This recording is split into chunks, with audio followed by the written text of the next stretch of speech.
If you could have any superpower, what would it be? Maybe it's flying or teleportation, but what if I told you that the most powerful superpower one can attain is the knowledge of how your own brain works? Now, having a brain itself is a power, yet understanding how your brain learns, functions, and performs is the true superpower. Many of you sitting here with me today may not have the superpower.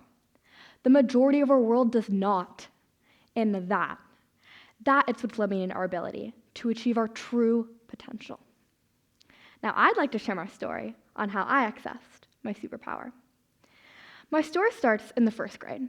This was when school truly became real. And what you need to know about me is that I loved school. I'd run to the car every day with excitement, as school was a place of arts, great games, crafts, and story time was truly my favorite. Then suddenly in the first grade, there was a shift from a place of creativity to a place of letters and numbers that seemed so out of reach. My whole world had just turned upside down, and I started to lose all sense of self.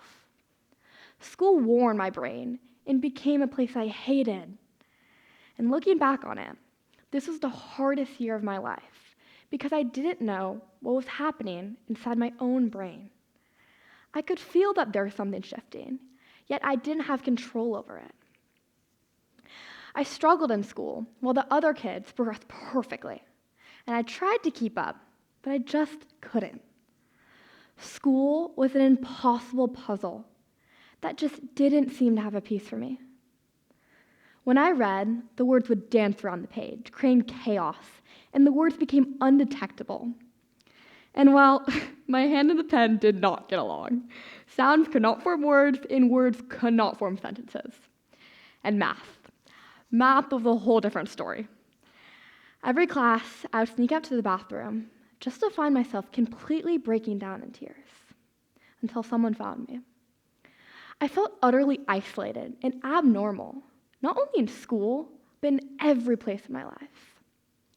I learned very early how to mask the terror that was happening inside of me. I became an expert at seamlessly blending into the classroom environment. My teachers wanted to help, but just didn't know how. And despite their efforts, my struggles remained hidden, and I forced a smile each time a special teacher called me out of class to work with me one-on-one. When I returned, my friends were full of questions about where I'd been. And I'm not proud of my 6-year-old self's reaction, but I responded with rage to the constant questions I faced. I would say, like, I was the coolest kid. Yeah, they're just testing new kind of learning on me. My friends envied the fact that I was able to skip the normal, boring classes to meet with a special teacher. I became buried in lies, and I was incredibly scared to reveal my true self. I would stay quiet in class and never participate, as the fear of failure haunted me. School swallowed me whole, and my struggles became visible to my family. My teachers recommended my parents to take me to see if I had a learning difference. The testing week consisted of 6 long, draining days, yet the outcomes completely transformed my life. They revealed the truth of my brain. I was diagnosed with dyslexia and dyscalculia. Dyslexia is a reading disorder which impairs your reading, writing, and comprehension. Dyscalculia is a math disorder which makes calculations and problem solving much more difficult. Now, telling a 6-year-old their diagnosis was lost in translation, as it sounded like a horrible disease to me. Yet that was until I attended a school for dyslexic students. From my very first day, I felt more understood and seen than ever before. I thank this school in guiding me through a 7-year-long education in understanding my brain, as it was a journey I could not have done alone. With the knowledge of being dyslexic, I learned that the right side of my brain was stronger and inherently more creative. This allowed me to view the world through a different lens. Even with dyslexia and its many gifts, it also has many challenges, academics being one of them. as dyslexics have a weaker activity on the left side of the brain, which is responsible for reading, writing, math, comprehension. Knowing this, I found strategies that benefited me as a learner. For example, I'm a very visual learner, meaning I can memorize and understand concepts best taught through images or visual content. If I need to truly learn a concept, I find that talking it out and repetition is most effective. I knew in completing tasks, my brain needed more time, as my brain progressed at a slower speed. Knowing this, and so much more, I no longer saw myself as flawed or incapable, but rather rich in gifts that made me so unique. This knowledge and the strategies that have allowed my brain to succeed has made me be able to stand in front of you all today. Understanding my brain has helped me face life with great grit and confidence. I share my story as it reveals how the knowledge of your brain can truly change the course of your life. If I didn't know that I was dyslexic, and more than that, if I didn't know how my brain was wired, my whole perspective on life and who I was would have changed. Who would I be if I was unaware of what makes me me? In my research for my identity, I found answers in the most unexpected places. For example, the advice of a 15-year-old high school dyslexic dropout inspired me to reinvent the way I think. He said, "Everybody is a genius. But if you judge a fish by its ability to climb a tree, it will live its whole life believing it's stupid." You might be surprised. Those words belong to Albert Einstein, arguably the smartest individual ever to live. Einstein knew that English and history were challenging subjects for him, so he focused his creativity on other things, on science, ultimately leading him to remarkable inventions and discoveries. Einstein used the power of metacognition, thinking about thinking, to unlock his key to success. Now, everyone sitting here with me may not be able to create the next revolutionary science invention, yet each one of you can unlock your personal potential by understanding your brain. This journey has been long, and I'm living proof of it. It truly takes a lifetime. Now that I've been aware of my learning differences for a decade, I've graduated from my dyslexic school, and I'm working diligently on a high school's learning support program. I'm at a place where I can advocate for who I am and what my dyslexic brain needs. Still, even with a decade of experience, I felt that there's something missing and something more to understand about myself. Very recently, I was diagnosed with OCD, obsessive compulsion disorder. This is where your brain creates persistent thoughts that consume your mental space, making it very difficult to get out of a frame of mind.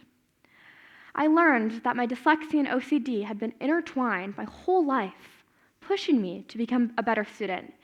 Yet as I think about this now, this has also been a curse. My OCD forces me to achieve perfection in every element of my life. This is beyond mentally draining. A paper that is meant to be concise and completed in 30 minutes takes me hours, as I'm fearful of making a mistake or leaving something out. This plays out in other areas of my life too.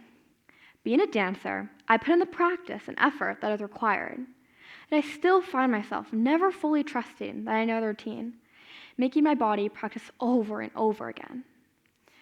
OCD sucks out all my mental energy, and this is on top of my learning differences. Although, I've developed coping strategies that have helped me deal with both my learning differences and my OCD. Part of my process was something called brain sculpting. Daniel Siegel, a clinical professor of psychiatry at UCLA, coins this term. Siegel proves that our brains can be changed through the course of our lives. Our brain's physical creation happens through genetics, yet our living experiences mold those connections, which is known as brain sculpting. Siegel calls this the ability to focus your awareness on your brain to transform your way of living, interacting, and experiencing. We can improve our lives through brain sculpting. In my life, I've proven that it leads to a more meaningful and productive way of living. Attending a dyslexic school in my formative years, I started sculpting my brain through a period of adolescence, which gave me an advantage. When we are young, our brains are a sponge, meaning we can absorb new knowledge and experiences, such as walking and talking. Then, our brains go into increased development from the ages of 7th to 11th grade. This is when our brains start to create rapid connections, prune information, and starts to sort out what is useful and what is not.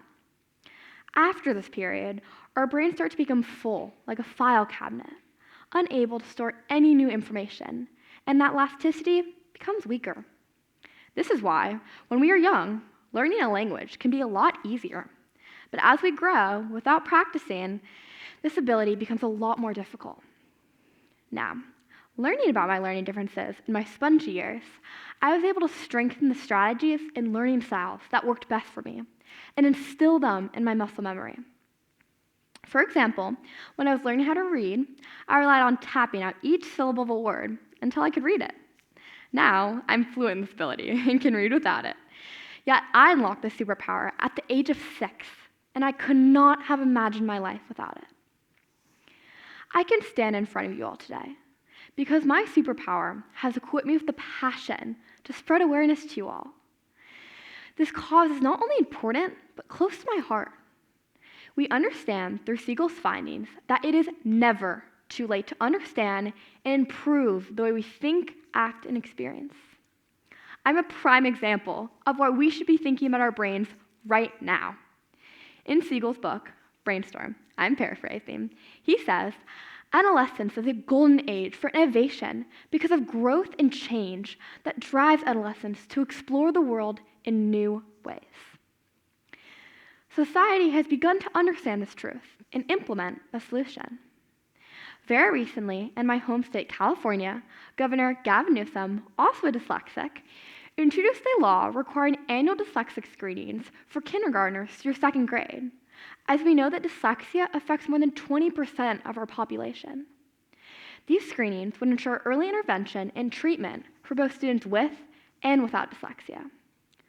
This law is an effort to provide technology, tools, and professional development for our teachers to better support our dyslexic students. Even with these advancements, there is still so much educational inequality to address. 2 summers ago, I had the privilege of traveling to South Africa, and there's a moment from my trip that has continued to linger with me. I was driving through a small town, and a young boy caught my eye. He was wearing a bright blue t-shirt, and in green letters, it wrote, Dyslexia Center. I asked my guide with excitement as where the Dyslexia Center was, explaining that I too was dyslexic. Yet his response utterly shocked me.